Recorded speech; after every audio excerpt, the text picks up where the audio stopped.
Hey everyone, welcome back to another episode of Gone Fishing. I'm your host, Connor, CEO at Phin, and I am joined by the amazing Reg Harnish. He is the co-founder and previous CTO of Autotask and is now currently the founder and CEO of Orbital Fire. Reg, how are you? I'm good, but you embarrass me every time you say that. How is that embarrassing? Maybe it's not embarrassing, but I feel like now there's unrealistic expectations. For folks who don't know you and don't know Orbital Fire, can you give us a little bit about yourself? Sure. Well, you kind of hit on the high points as it relates to this audience. I did some.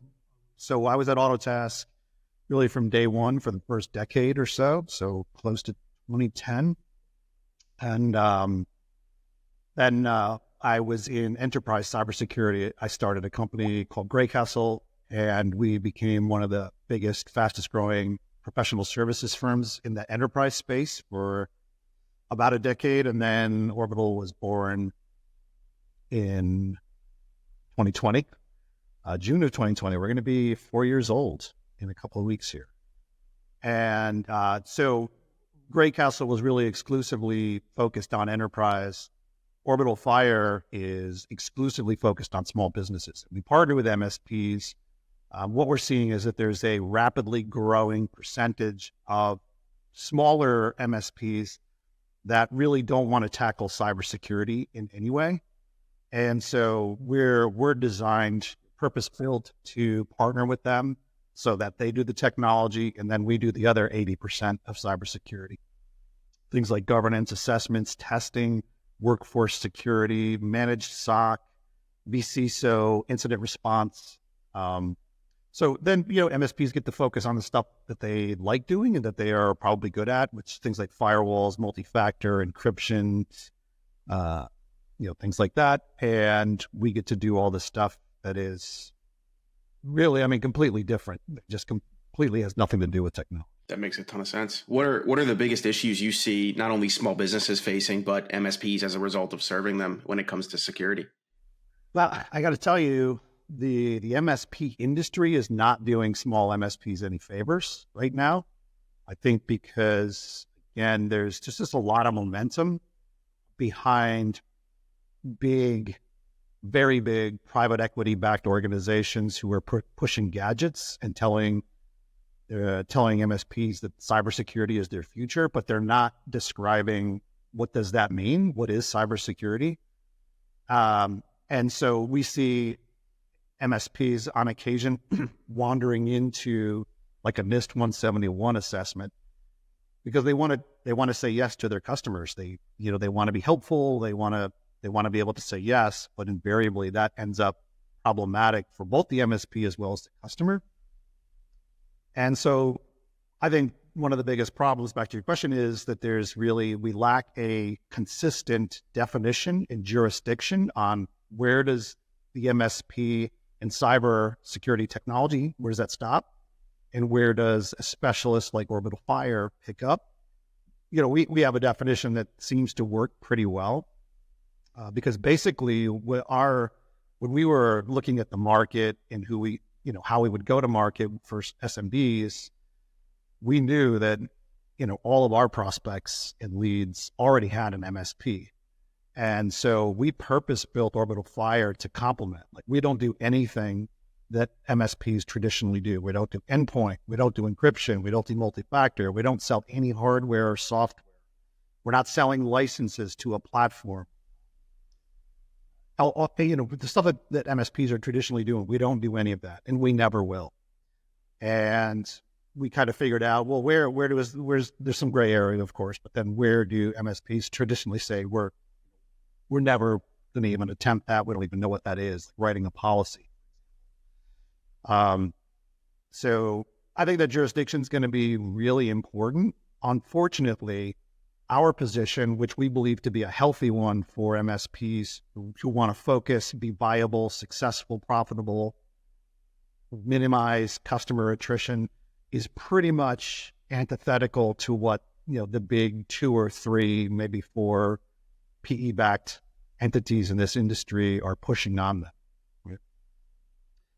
It is what it is. We live in a capitalist society, and if these big organizations are going to turn multiples for their private equity investors and move towards some major liquidity event, they're going to have to sell more gadgets.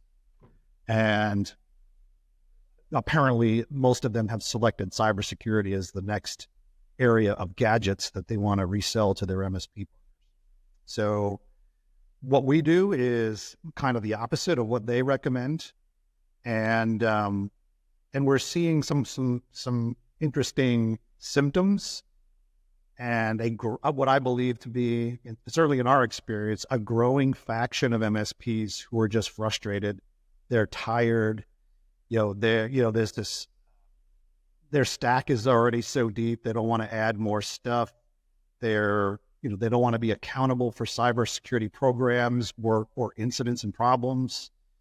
They're not really sure how to sell cybersecurity or to even do it. So we're not 4 years old and we're already over 8,000 users. So it's been, growth has been brisk, I think, because our message is really starting to resonate. It's a little scary because with us, they don't own the invoice. And so the rest of the industry is also just, continues to hammer on them that they need to own the invoice. And we partner with MSPs. And that's really mandatory, because if you're going to sort of absolve yourself from some accountability, enforce segregation of duties, reduce conflicts of interest, have specialists in each one of those areas, there's no other way to do it. The MSP simply cannot resell this. And so that definitely is still a point of contention at times. It's scary to them because there's nothing else in their universe that they don't resell. Everything else has their logo on it and goes on their invoice. And so with us, it's different. And that's definitely been our biggest uphill battle. Every time you meet an MSP, it's like one of two, and they need to do security. There's one of two options: do it themselves or partner with a company.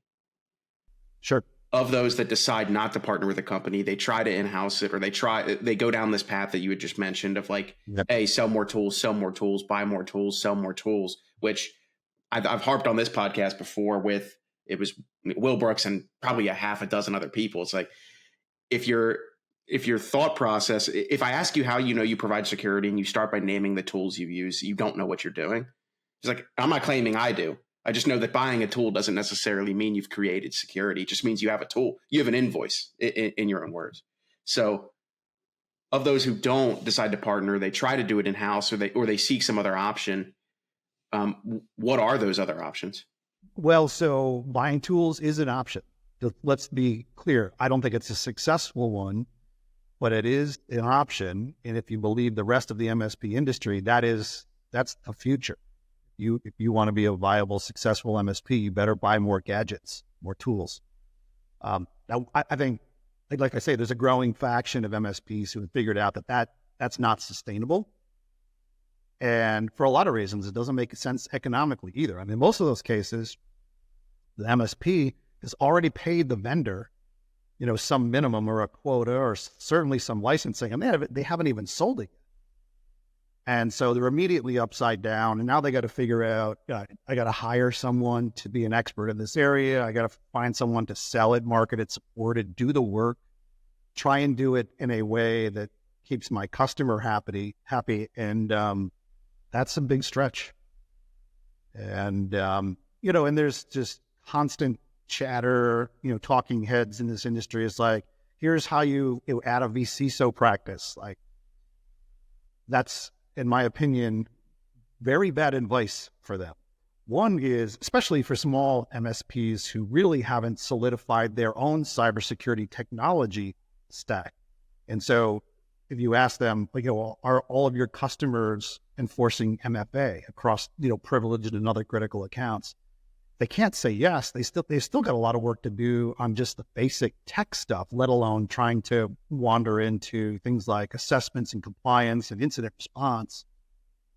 But there are worse situations too. I think when MSPs, and I know I've told stories to many people, probably you as well, and really recently we started running more and more into prospects who had a great relationship with their MSP for years, which like 4 years, like that's a long time for an MSP to have a customer. And loved them, trusted them. And then the customer decided that they needed to invest more in cybersecurity. They posed the question to the MSP, and the MSP, who clearly wasn't able to offer these services, said, yeah, we'll do that for you. Customer 6 months in comes to us and says, I feel like I've been a guinea pig for 6 months. And now this MSP, who I had a great relationship with for 4 years, I think I'm going to fire them because they lied to me. I'm not sure I can trust them anymore. So, and that's happening more and more. A lot, 50% of our business comes to us direct because small businesses are figuring out that they need a specialist for cybersecurity. It's not just a firewall and antivirus. So, I mean, I think there's some real downside for MSPs who don't figure this out quickly, but they do still attempt it. I feel like most MSPs, I talked to one last week, they were ready to go with us, and then all of a sudden they're kind of like, well, we need to run more numbers. We need to figure this out. What our position's really going to be. So I know it's a tough decision for MSPs, but I think eventually, and we see this happening, there's some inevitable fact that the current state of the model is not sustainable. It's just not going to work. And there's just no way a 10-person, $1, $2, $3 million MSP is going to add cybersecurity services to their portfolio. That they just do not. I mean, we're bigger than that, and that's all we do is cybersecurity. We don't do technology. So imagine trying to, take on those things with a business, half or a quarter of our size, and still try to do both. It's not really feasible, and ultimately the customer ends up paying the price, whether there's an incident and the only thing that the MSP brings to the conversation is re-imaging machines or, blocking ports and protocols. Like, that's such a small percentage of effective response. So ultimately the customer ends up paying the price if there's sort of a misstatement of capability, and then they try to find someone like us. Do you see this trust or lack of trust that small businesses have for MSPs getting worse or improving over the next couple of years?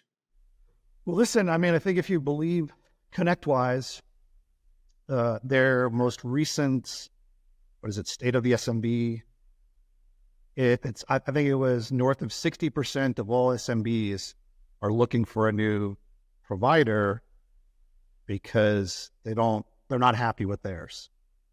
And I think it was something along the lines of 94% of all SMBs would switch MSPs if they could find a good security solution. So SMBs are looking for cybersecurity right now. In many cases, those SMBs are asking their MSP because let's face it, small businesses don't really understand cyber either. And so the first place they're going to go is their IT provider. And that's really a moment of inflection for the MSP. They can either say, never heard of NIST 171, but I'm going to attempt this assessment. I'm going to attempt to build you a compliance program and head down that route, or say, listen, Business 101, we're going to focus on our core competencies. We're going to, do what we do, and we're going to do it well. We're not going to sell pizza. We're not going to fix chainsaws. We're not going to do cyber. We're going to attempt cybersecurity. Find a partner that they trust, which, by the way, the cybersecurity industry, like the MSP industry, is also going through some flux as well. So I really don't know of other companies out there like Orbital Fire. Most are selling the platform. So our direct competitors are really just selling the platform. They don't sell people or solution. Anyway, separate conversation. But I think, that point where the customer comes to the MSP and says, I need cybersecurity, what's your advice? I think most MSPs are motivated to try and do that work themselves. One, because they don't really know in some cases. And, there's no this is not to demonize MSPs. I mean, to expect them to understand the world of cybersecurity is not fair. Just like to expect us to understand a world of technology is not fair.